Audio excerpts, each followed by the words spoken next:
और मध्य प्रदेश कांग्रेस के सभी प्रवक्ता कार्य मुक्त कर दिए गए हैं। टैलेंट हंट कार्यक्रम के चलते ये फैसला लिया गया। टैलेंट हंट से ही नए प्रवक्ता चुने जाएंगे। तो ये बड़ी खबर भोपाल से है। मध्य प्रदेश कांग्रेस से जुड़ी ये बड़ी खबर। मध्य प्रदेश कांग्रेस के सभी प्रवक्ता कार्य मुक्त कर दिए गए हैं। टैलेंट हंट कार्यक्रम के चलते फैसला कांग्रेस ने लिया है और अब नए प्रवक्ताओं को टैलेंट हंट कार्यक्रम के जरिए ही चुना जाएगा। जो पहले से प्रवक्ता थे पार्टी के, उन सभी को कार्य मुक्त कर दिया गया है। बता दें, इससे पहले भी इसी अंदाज में कांग्रेस प्रवक्ताओं का चयन कर चुकी है और अब एक बार फिर से इसी अंदाज में टैलेंट हंट के जरिए नए प्रवक्ता चुनने की तैयारी है कांग्रेस की। एमपी कांग्रेस के अब सभी प्रवक्ता कार्य मुक्त कर दिए गए हैं। टैलेंट के जरिए अब नए प्रवक्ताओं की नियुक्ति की जाएगी और इसमें हालांकि कांग्रेस एक बात यह भी कहती नजर आई थी कि अलग अलग विधाओं से भी लोगों को लिया जाएगा, लेकिन उनका मकसद ये नहीं होना चाहिए कि उन्हें टिकट चाहिए। और संवाददाता वासु चौरे हमारे साथ जुड़ गए हैं। वासु, बड़े बदलाव की तैयारी कांग्रेस कर रही है और अब टैलेंट हंट के जरिए प्रवक्ताओं को चुना जाएगा कांग्रेस में।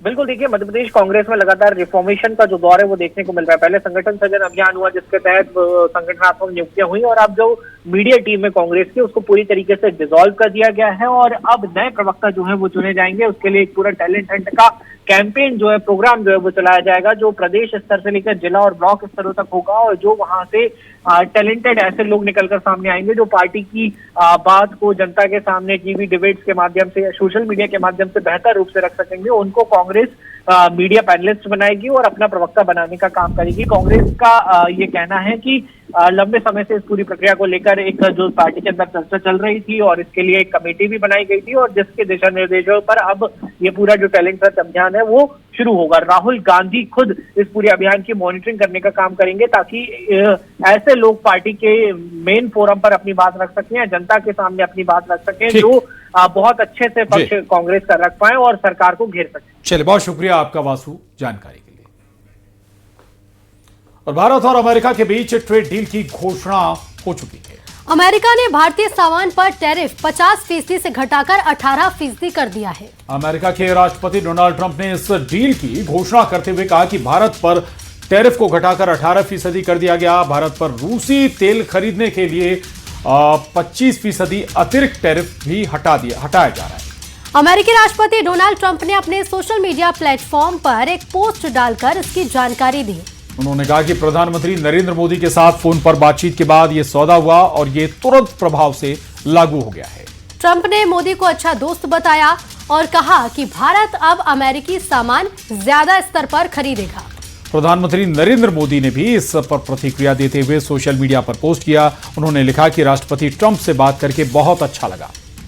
इसके साथ ही पीएम मोदी ने कहा कि वो खुश हैं कि भारत निर्मित उत्पादों पर अब 18% का कम टैरिफ लगेगा। पीएम मोदी ने भारत के 1.4 अरब लोगों की ओर से ट्रंप को इस शानदार घोषणा के लिए धन्यवाद दिया।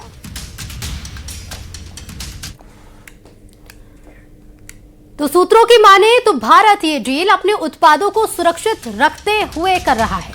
सूत्रों के माने तो भारत अमेरिका ट्रेड डील में भारत की ओर से अपने संवेदनशील कृषि उत्पाद को सुरक्षित रखा गया है। भारत ने यह साफ कर दिया है कि वो डेयरी सेक्टर को सुरक्षित ही रखेगा और डील में किसानों के हित से कोई समझौता नहीं किया गया है। भारत पहले भी एफटीए में कृषि डेयरी को नहीं खोलता था। भारत अपने किसानों के हितों पर कायम है। कृषि और डेयरी सेक्टर पहले भी प्रोटेक्टेड थे और अभी भी रहेंगे। यही नहीं, तेल खरीदने को लेकर भी भारत ने अपना रुख साफ किया है। भारत ने कहा कि अपने आर्थिक हितों को ध्यान में रखकर भारत तेल खरीदता है। मैं 3 चीजें बोलना चाहता हूं। पहली चीज बोलने नहीं दे रहे हैं।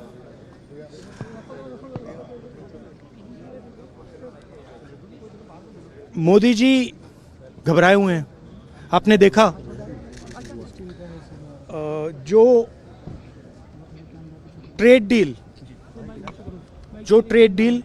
4 महीने से रुकी हुई थी 4 महीने से कुछ बदला नहीं। किसी न किसी कारण जो मैं जानता हूं नरेंद्र मोदी जानते हैं।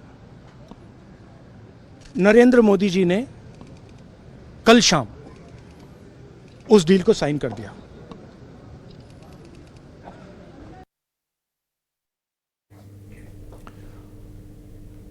भारत अमेरिका के बीच ट्रेड डील को लेकर कांग्रेस ने सवाल उठाए। कांग्रेस ने कहा है कि ट्रंप का कोई भरोसा नहीं, वो कब पलटी मार जाए और कब वो सोशल मीडिया पर लिख दे कि भारत पर अब 50% टैरिफ लगाया जाता है।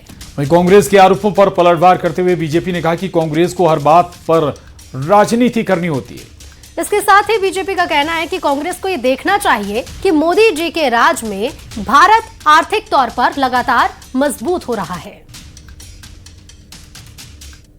देखिए, अमेरिका ने जो टैरिफ डील कम करी है उसका हर भारतीय स्वागत करता है, लेकिन प्रश्न ये है कि न वो अमेरिका पर अब विश्वास न जाने ट्रंप अभी कुछ घंटे बाद कौन सा ट्वीट कर दें एक्स पर और लिख दें कि नरेंद्र मोदी जी पर अब भारत पर 50% टैरिफ लगाए जाते हैं कि विगत 2 सप्ताह में जिस प्रकार से 2 बड़ी डील साइन हुए हैं यूरोपियन यूनियन के साथ में और अमेरिका के साथ में, तो ये कहीं ना कहीं भारत की वैश्विक महत्व को दर्शाता है। लेकिन कांग्रेस को यदि इस विषय पे भी राजनीति करनी है, क्योंकि अर्थव्यवस्था एक ऐसा विषय नहीं है जिस पर राजनीति की जा सकती है। आज भारत सक्षम हाथों में है, सक्षम नेतृत्व के तहत अर्थव्यवस्था भी गति पकड़ रही है और वैश्विक रूप से भी भारत मजबूत होते जा रहे हैं। और राहुल गांधी के चीन पर दिए गए बयान के बाद लगातार दूसरे दिन लोकसभा में हंगामा हुआ। संसद में राहुल गांधी ने एक बार फिर चीन का मुद्दा उठाया। राहुल गांधी के बयान पर किरेन रिजिजू ने ऐतराज जताया है।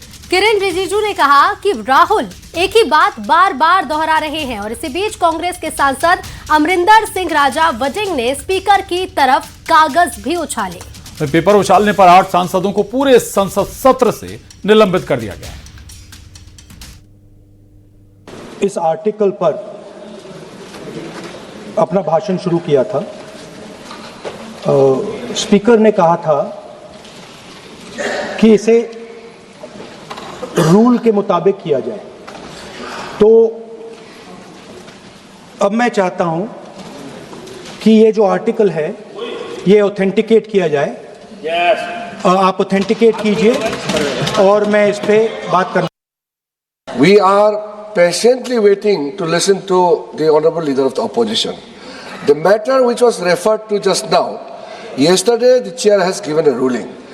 On the paper on which he has authenticated, there is table in the house. But what I'm saying is, when a ruling has already been given on a matter which he referred yesterday, और BJP ने बड़ी खबर है, BJP ने राहुल गांधी पर speaker को यार कहने का आरोप लगाते हुए मोर्चा खोल दिया है। ये बड़ी खबर इस वक्त की। देखिए, आज लोकसभा में उस वक्त हंगामा हुआ जब राहुल के भाषण के दौरान विपक्ष की तरफ से किसी सांसद ने चेयर को संबोधित करते हुए यार शब्द का इस्तेमाल किया। उस वक्त स्पीकर चेयर पर कृष्ण प्रसाद